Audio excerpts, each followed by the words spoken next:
সুপ্রিয় শিক্ষার্থীবৃন্দ, আশা করছি তোমরা সবাই ভালো আছো এবং নিয়মিত ক্লাস করছো। আমরা অর্থনীতির প্রথম পত্রের তৃতীয় অধ্যায় থেকে উৎপাদন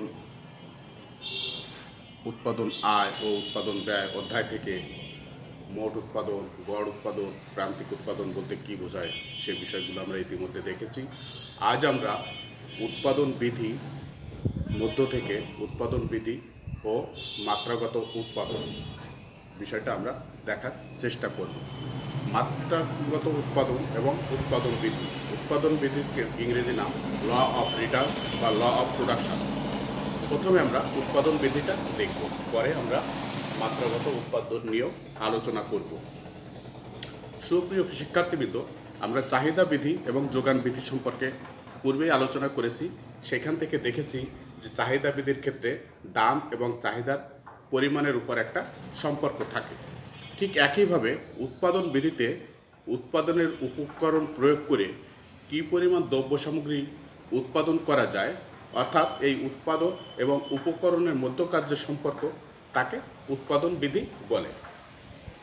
সুপ্রিয় শিক্ষার্থীবৃন্দ, আমরা জানি উৎপাদনের উপকরণ হচ্ছে ভূমি, শ্রম, মূলধন ও সংগঠন। তো যে কোনো উৎপাদনের ক্ষেত্রে সাধারণত ভূমি এবং সংগঠন স্থির থাকে এবং শ্রম এবং মূলধনের পরিবর্তন ঘটে। এই শ্রম এবং মূলধনের পরিবর্তনের ফলে উৎপাদনের তারতম্য ঘটে। স্বল্পকালে এই উৎপাদনের উপকরণ এবং উৎপাদনের মধ্যকার সম্পর্ককে উৎপাদন বিধি বলা হয়। সুপ্রিয় শিক্ষার্থীবৃন্দ, তাহলে আমরা দেখতে পাচ্ছি কি উৎপাদন বিধি হচ্ছে উৎপাদনের উপকরণ এবং উৎপাদনের পরিমাণের মধ্যকার সম্পর্ক। তো এই সম্পর্কটা সাধারণত তিন রকমের হয়ে থাকে। এক হচ্ছে ক্রমবর্ধমান প্রান্তিক উৎপাদন বিধি, সমানুপাতিক প্রান্তিক উৎপাদন বিধি আর ক্রমহ্রাসমান প্রান্তিক উৎপাদন বিধি। তাহলে আমরা উৎপাদন বিধি কাকে বলছি? যে বিধির সাহায্যে উৎপাদন ব্যয়ের তুলনায় উৎপাদনের উপকরণের পরিমাণের অনুপাত জানা যায় তাকে আমরা উৎপাদন বিধি বা ল অফ রিটার্নস বলে থাকি।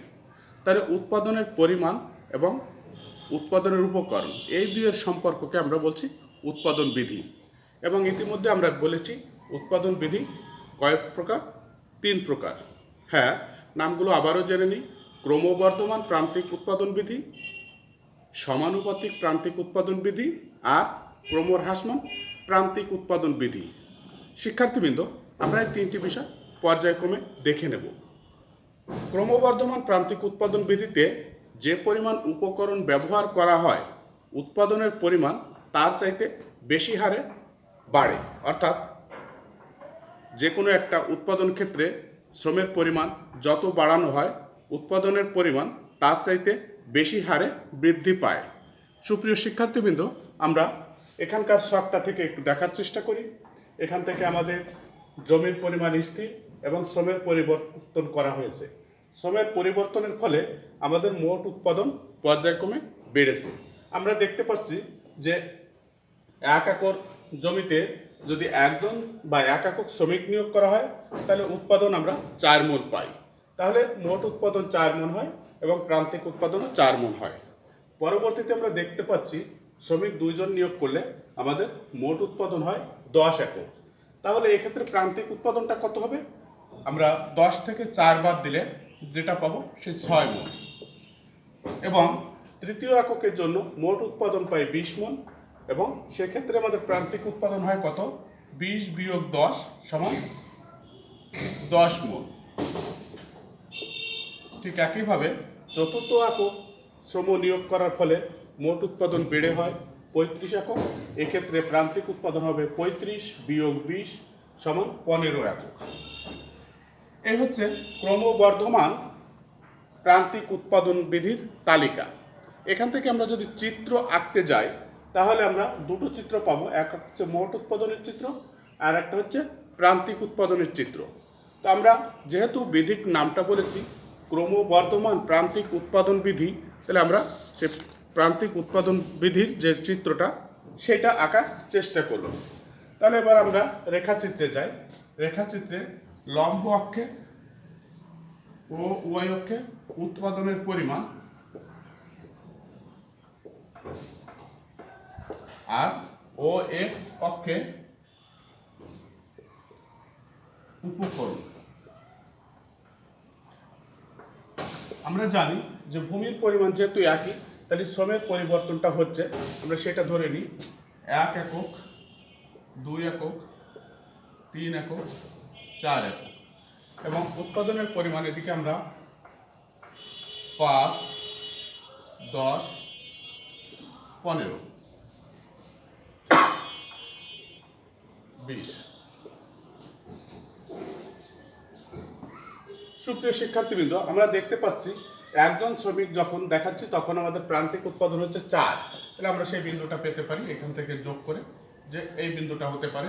ঠিক একইভাবে 2 জন যখন শ্রমিক তখন প্রান্তিক উৎপাদন 6 একক, সেটা এখান থেকে উপরে আসে।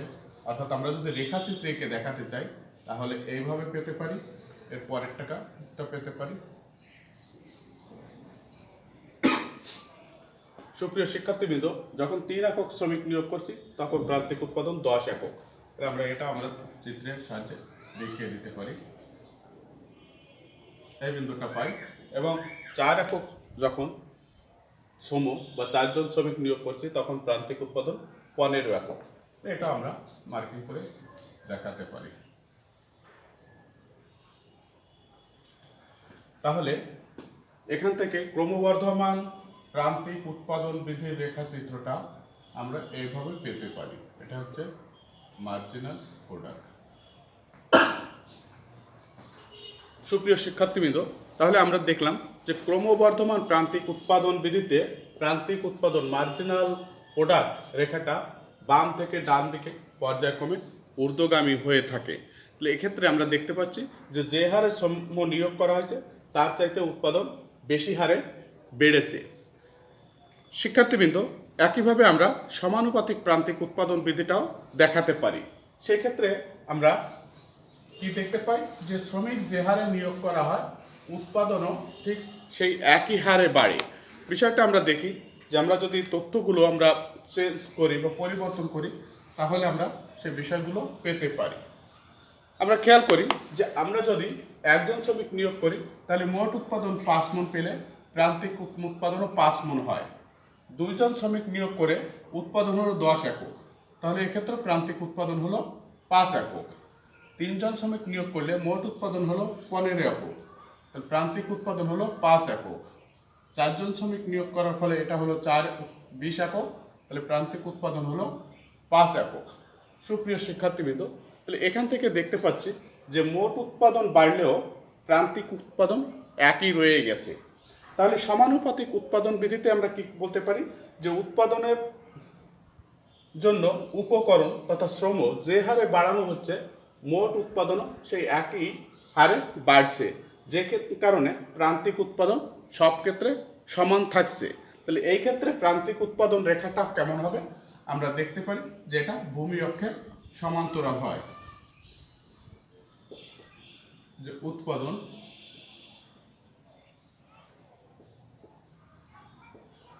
উপকরণ অর্থাৎ 1, 2, 3, 4, এদিকে 5, 10, 15, 20। যদি মোট উৎপাদন রেখাটা আঁকতে চাই তাহলে আমরা পাবো একটা বিন্দু, একটা বিন্দু, একটা বিন্দু, একটা বিন্দু, অর্থাৎ এটা হচ্ছে টোটাল প্রোডাক্ট। আর প্রান্তিক উৎপাদন রেখাটা হবে এই এই এই, অর্থাৎ এটা হচ্ছে এমপি। সুপ্রিয় শিক্ষার্থীবৃন্দ, সমানুপাতিক প্রান্তিক উৎপাদন বৃদ্ধিতে আমরা দেখতে পাচ্ছি যে মোট উৎপাদন বাড়লেও প্রান্তিক উৎপাদন সব ক্ষেত্রে সমান থাকে। সেজন্য সমানুপাতিক প্রান্তিক উৎপাদন রেখাটা ভূমি অক্ষের সমান্তরাল হিসেবে আমরা দেখতে পাই। সুপ্রিয় শিক্ষার্থীবৃন্দ, তাহলে এভাবে আমরা সমানুপাতিক প্রান্তিক উৎপাদন বৃদ্ধিটা ব্যাখ্যা করতে পারি।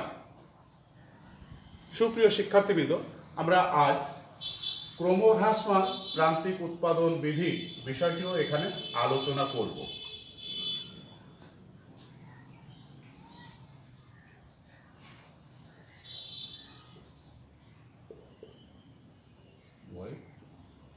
আমরা বিষয়টা একটু লিখে রাখি আলোচনা করতে যাতে সুবিধা হয়।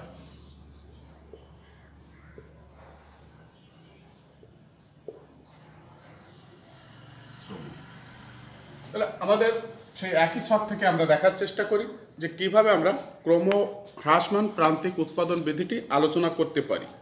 ক্রমহ্রাসমান প্রান্তিক উৎপাদন বিধির ধারণা প্রথমত টার্গো দিলেও পরবর্তীতে মার্শাল, রিকার্ডো এদের বক্তব্য থেকে ক্রমহ্রাসমান প্রান্তিক উৎপাদন বিধি আরও পরিশীলিত রূপে আমরা পেয়ে থাকি। সেজন্য ক্রমহ্রাসমান প্রান্তিক উৎপাদন বিধিকে আমরা মার্শালের ক্রমহ্রাসমান প্রান্তিক উৎপাদন বিধি বলে থাকি।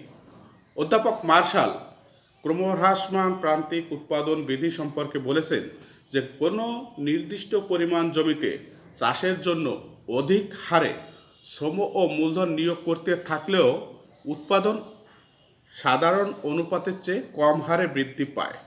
সুতরাং আমরা বলতে পারি যে উপকরণ অর্থাৎ জমি এবং শ্রম অর্থাৎ শ্রম এবং মূলধন যে হারে নিয়োগ করা হয় উৎপাদন তদপেক্ষা কম পরিমাণে বাড়ে।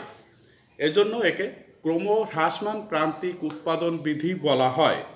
এক্ষেত্রে মোট উৎপাদন বাড়লেও প্রান্তিক উৎপাদন ক্রমান্বয়ে কমতে থাকে। কি হয়?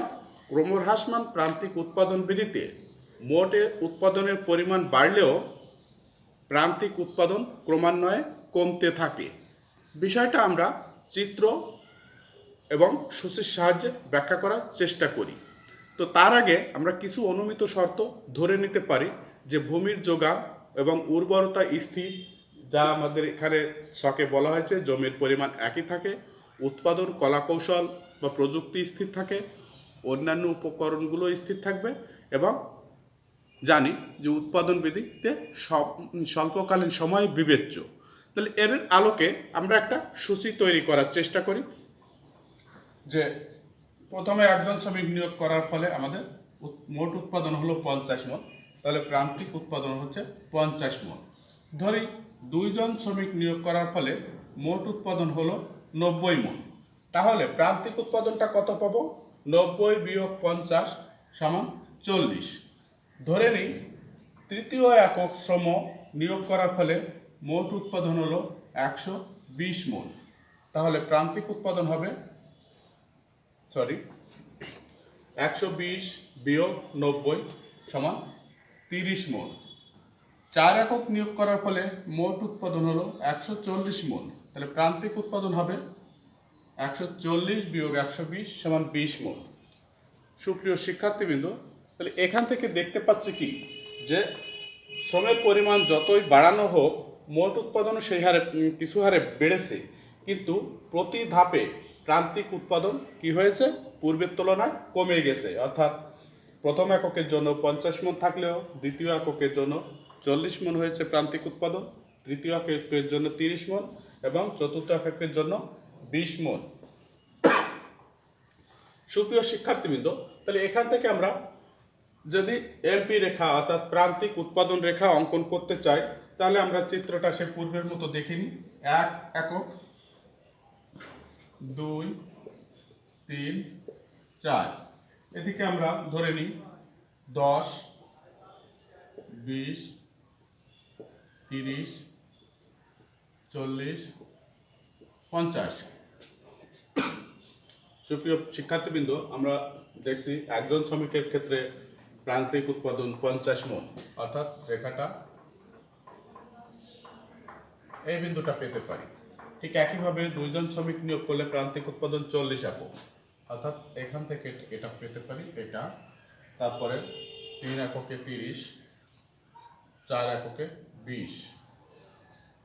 তাহলে এবারে রেখাগুলো যোগ করে যে রেখাটা পাবো এটা হচ্ছে এমপি রেখা। শিক্ষার্থীবৃন্দ, আমরা দেখতে পাচ্ছি যে এমপি রেখা বাম থেকে ডান দিকে নিম্নগামী, অর্থাৎ উৎপাদনের পরিমাণ মোট উৎপাদনের পরিমাণ বাড়লেও আমাদের প্রান্তিক উৎপাদন রেখাটা বাম থেকে ডান দিকে নিম্নগামী হয়ে গেছে। সুপ্রিয় শিক্ষার্থীবৃন্দ, তাহলে আজ আমরা উৎপাদন বিধি থেকে দেখলাম যে উৎপাদন বিধি 3 রকমের: ক্রমবর্ধমান প্রান্তিক উৎপাদন বিধি, সমানুপাতিক প্রান্তিক উৎপাদন বিধি আর ক্রমহ্রাসমান প্রান্তিক উৎপাদন বিধি। তাহলে আমরা একটু সামারাইজ করে নিই। উৎপাদন বিধি কাকে বলি আমরা? উৎপাদনের উপকরণ এবং উৎপাদনের মধ্যকার যে সম্পর্ক তাকে বলা হয় উৎপাদন বিধি। আর এই উৎপাদন বিধি 3 প্রকার। কি কি? ক্রমবর্ধমান প্রান্তিক উৎপাদন বিধি, সমানুপাতিক প্রান্তিক উৎপাদন বিধি আর ক্রমহ্রাসমান প্রান্তিক উৎপাদন বিধি। সুপ্রিয় শিক্ষার্থীবৃন্দ, আমরা দেখলাম যে আমাদের ক্রমহ্রাসমান প্রান্তিক উৎপাদন বিধির ক্ষেত্রে প্রান্তিক উৎপাদন রেখা বাম থেকে ডান দিকে নিম্নগামী হয়। ক্রমবর্ধমান প্রান্তিক উৎপাদন বিধির ক্ষেত্রে বাম থেকে ডান দিকে ঊর্ধ্বগামী হয় এবং সমানুপাতিকের ক্ষেত্রে প্রান্তিক উৎপাদন রেখা ভূমি অক্ষের সমান্তরাল হয়।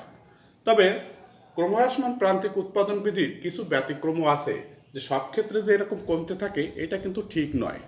যেমন যে কোনো উৎপাদনের প্রাথমিক পর্যায়ে কিন্তু ক্রমহ্রাসমান প্রান্তিক উৎপাদন বিধি কার্যকরী হয় না।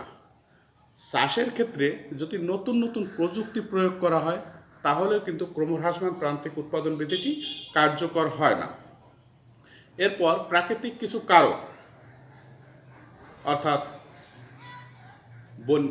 হঠাৎ করে জমির উর্বরতা বেড়ে গেল, তখন সেখানে উৎপাদনের পরিমাণ সাধারণত বেড়ে যায়। এইভাবে আমরা ক্রমহ্রাসমান প্রান্তিক উৎপাদন বিধির কিছু ব্যতিক্রম আলোচনা করতে পারি। সুপ্রিয় শিক্ষার্থীবৃন্দ, আজ আমরা উৎপাদন বিধি নিয়ে আলোচনা করলাম। আগামী ক্লাসে আমরা মাত্রাগত উৎপাদন নিয়ে আলোচনা করব। ততক্ষণে তোমরা ভালো থেকো, সুস্থ থেকো। ধন্যবাদ।